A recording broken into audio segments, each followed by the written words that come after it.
자, 오늘 수업은 통합사유철학 강의 수평적 평면세계의 네 번째 마지막 평면세계에 대해서 공부해보자. 네 번째 평면세계는 반존재와 반의지의 평면세계다. 반존재와 반의지의 평면세계.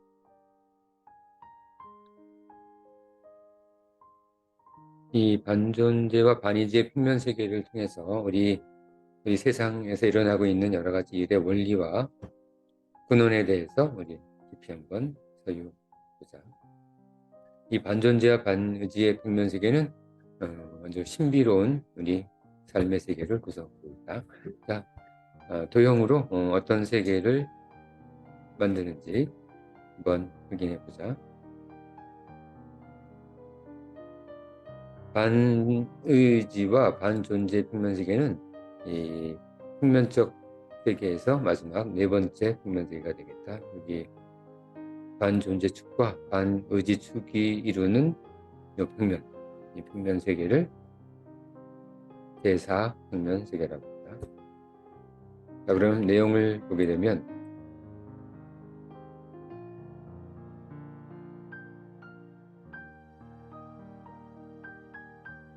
존재하지 않는 것에 대해 의지하지 않는 세계가 반존재와 반의지의 평면 세계이다. 어렵지? 다시 한번.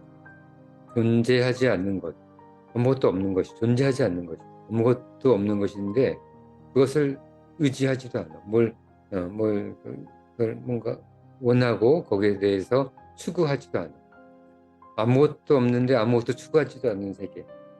뭐 아무것도 없는, 있는지조차 모르는 그런 세계가 될 수도 있겠지.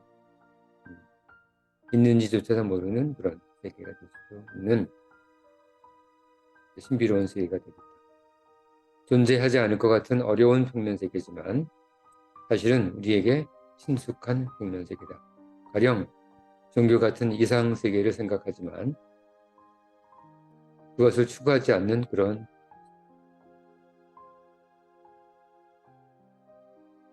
얼마나 많은 이상 세계를 구축하고도 또 스스로 그것을 하게 했는지 잘 알고 있지 않을까.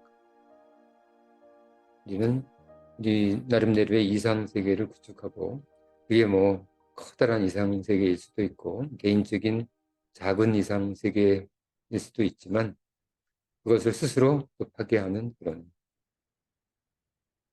삶의 적용. 어떻게 보면 숨겨진 우리 삶에서 숨겨진 아주 신비로운 세계, 숨겨진 세계라고 할 수 있다. 자, 어떤 세계인지 조금 더 공부해 보도록 하자. 반존재와 반의지의 평면 세계.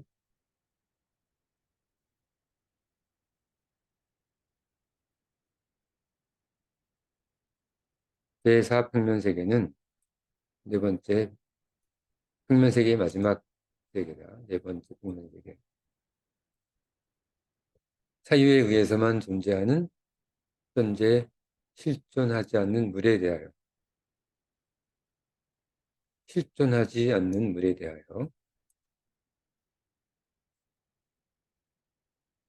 의지하려 하지 않는 세계.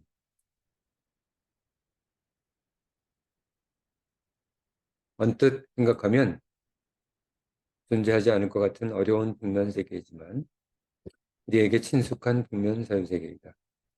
예를 들면 우리가 이상의 세계를 생각하면서 그 세계를 추구하지 않는 자유 상태이다.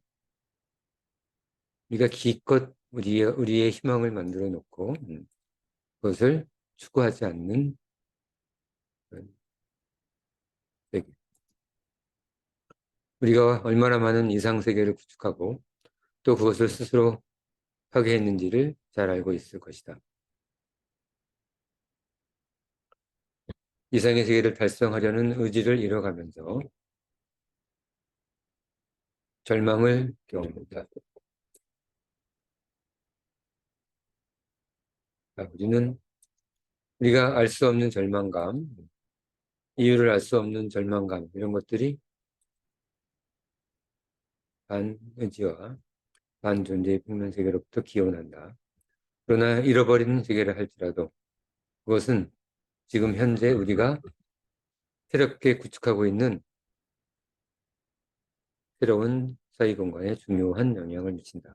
반존재와 반의지의 평면 세계는 우리 삶의 다른 사회 공간이 많은 29개의 사회 공간이 있지. 우리 사회 속에, 삶 속에는 29개의 사회 공간이 있는데 그 다른 곳에 중대한 영향을 미치고 있다. 자, 어떻게 영향을 미치고 있는지 차근차근 공부해 보자.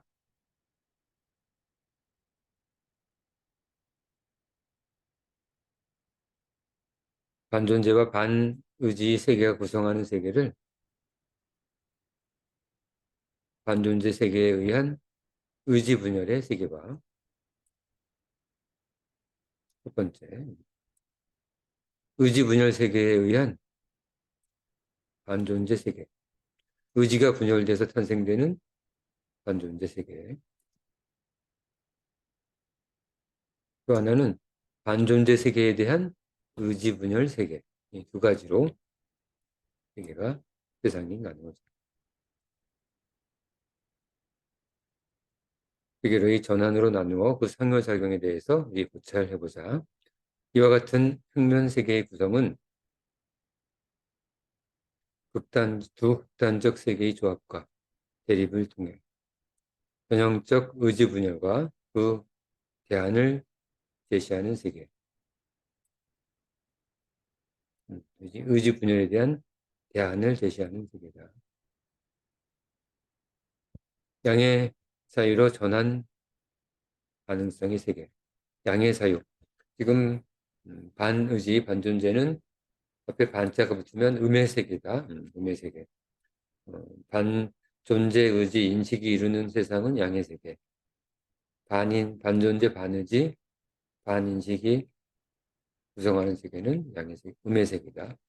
그래서 지금 의지 분열 세계, 그러니까 음의 세계에서 양의 세계로 전환 가능성을 주는 그런 세계이기도 하다. 이 음과 양의 변화는 우리 주역에서도 다루는 주요한 내용이기도 하지.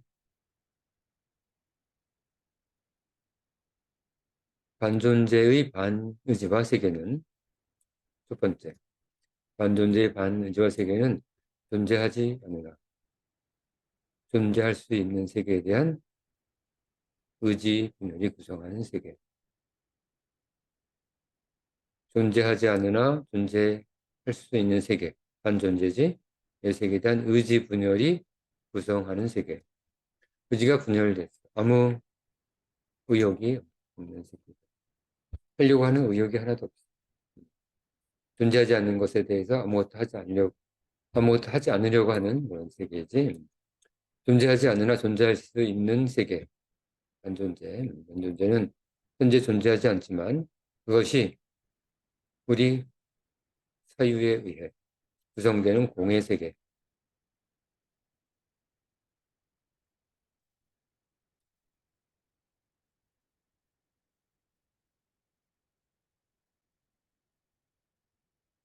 중간에서 주장하는 중간 철학이지.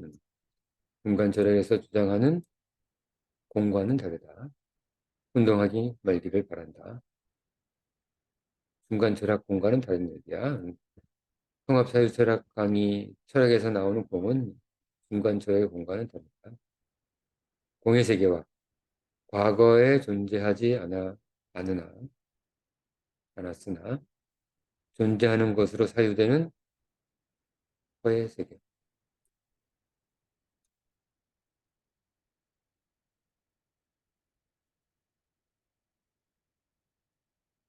그리고 미래에 존재할 것으로 사유됨으로써 현재 존재하지 않으나 존재하는 것으로 사유되는 연애 세계.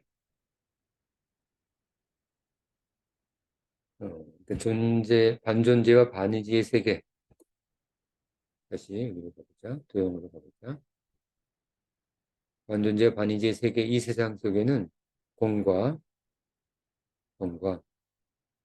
허와 연의 세계가 이 안에서 서로 상호작용하고 있습니다. 우리 시간과 더불어 계속 공허연이 변환되면서 이 세상, 이 평면에서 우리는 운행하고 있다.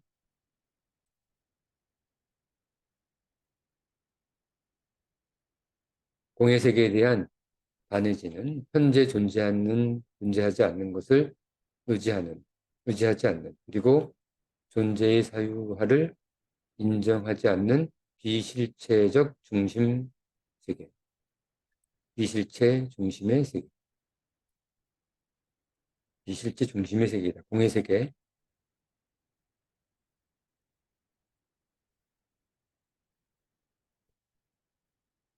반존재의 반존재의 반의지화가 존재의 의지화와 다른 점은,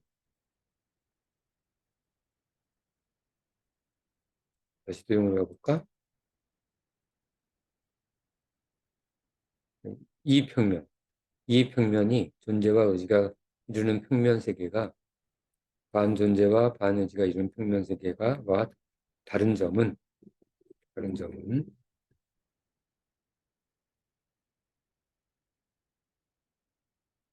전자는 반존재와 반의지의 세계는 소극적 삶의 세계를 구성하고,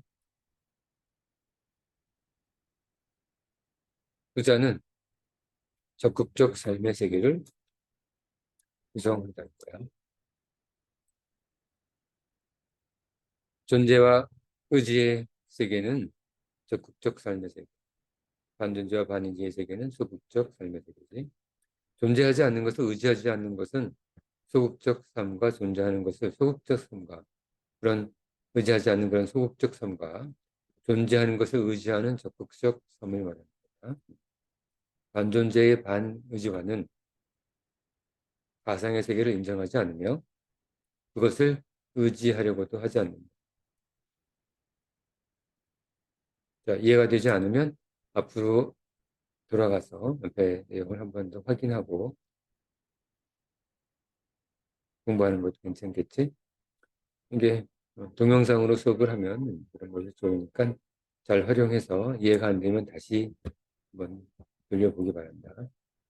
우리 역사 속 위대한 철학자들도 이 사유세계, 반존재와 반의지의 사유세계에 대해서 알려고 하지 않았고 잘 알 수도 없었던 이유다. 관심 밖의 세계였어. 우리 인류 역사의 인류 모든 위대한 철학자들도 반의지와 반존재의 세계에 대해서는 눈치채지 못했던, 알아차리지 못했던 우리 인간의 중요한 영역이 되겠다.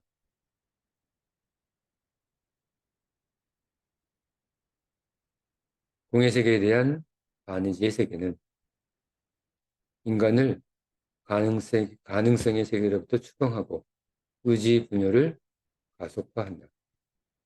공의 세계. 공의 세계에서 적용하는 반의지의 세계는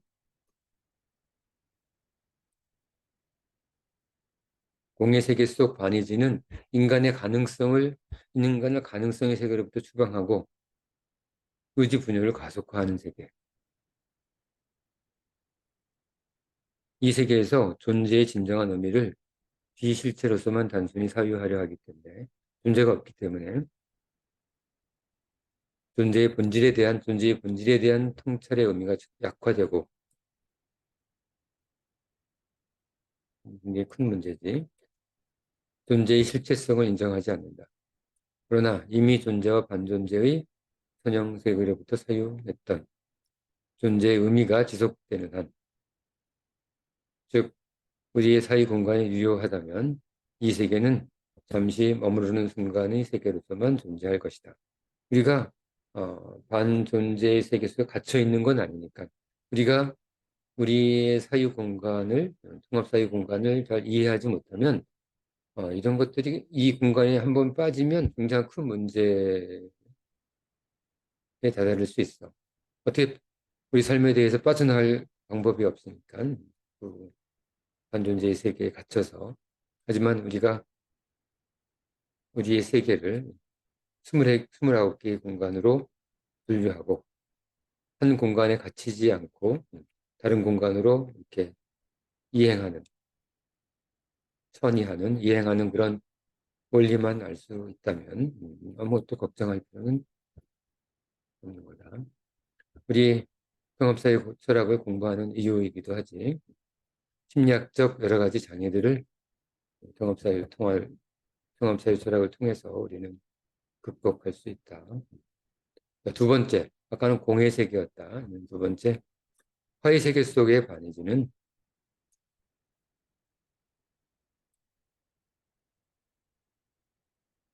과거 세계에 대한 의지의 분열. 아까는 현재 세계에 대한 의지의 분열이었지. 허는 과거 세계에 대한 의지의 분열. 과거를 어찌할 수 없는 것으로 절망의 공간, 절망의 시선으로만 바라보는. 우리는 과거를 창조할 수 있다고 했었지. 우리는 과거의 의미와 가치를 현재의 노력으로, 현재의 활동으로, 현재의 행동으로 과거의 의미와 가치를 바꿀 수 있기 때문에 허의 색에 대한 반의지는 우리는 극복할 수 있는데, 그것을 알지 못한다면 과거 세계에 대한 의지의 분열로 절망 속에서 벗어나지 못하는 거지. 인간은 과거를 통해 현재를 구성하고 있기 때문에 허의 세계에 대한 의지의 도피는 현재 삶의 세계에 대한 시간적 근거를 사유하지 못하고 현재에 나타나는 현상만을 중시하며 이로써 미래에 대한 통찰 능력을 상실케 한다. 현재에만 갇히게 되는 거야. 우리는 과거에 대한 의지가 없기 때문에 미래를 볼 능력도 없는. 그러니까 과거를 보는 이유가 우리는 미래를 보기 위해서. 과거를 본다는 얘기는 과거와 현재를 비교할 수 있고 현재와 미래를 비교했을 때 미래를 예측할 수 있는 거야. 과거를 보지 못하면 과거가 허의 세계 속에 빠져서 반의지 속에서 절망한다면 우리는 미래에 대한 통찰 능력도 상실케 한다.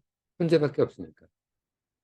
미래를 볼 수가 없는 거야. 과거를 알아야지만 과거와 현재를 통해서 현재와 미래를 알 수 있는데 또한 과거에 대한 모든 현상을 부정함으로써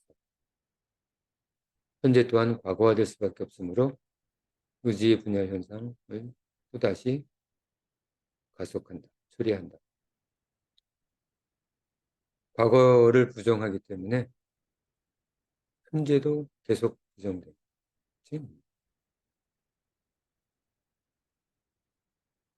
그래서 허의 세계도 우리 삶을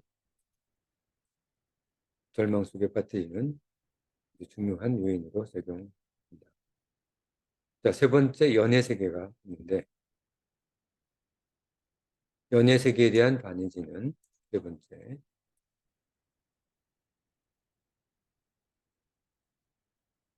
미래 세계에 대한 의지의 분열. 미래 세계에 대한 의지의 분열.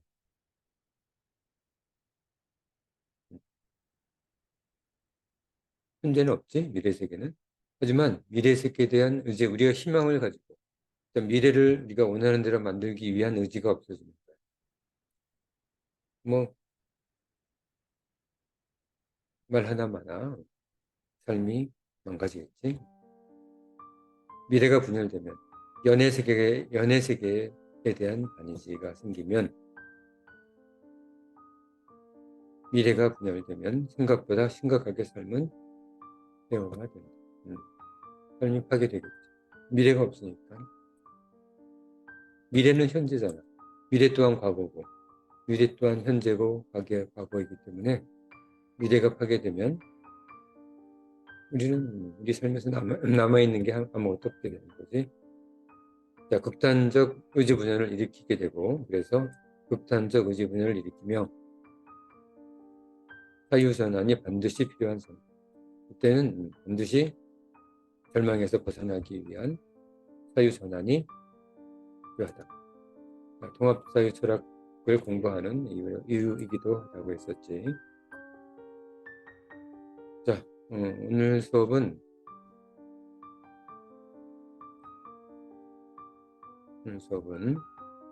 반존재와 반의지가 이루는 평면세계에 대해서 공허연을 중심으로 살펴보았고, 다음 시간에 이 평면세계가 어떻게 구성되는지에 대한 마무리를 할 예정입니다. 오늘 수업은 한 반 정도만 수업을 했으니까 다음 시간에 마무리 짓도록 하자.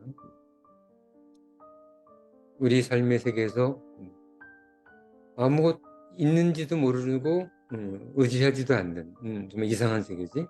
그런데 그 세계가 공허연을 통해서 우리 삶을 아주 좌지우지하는 거예요.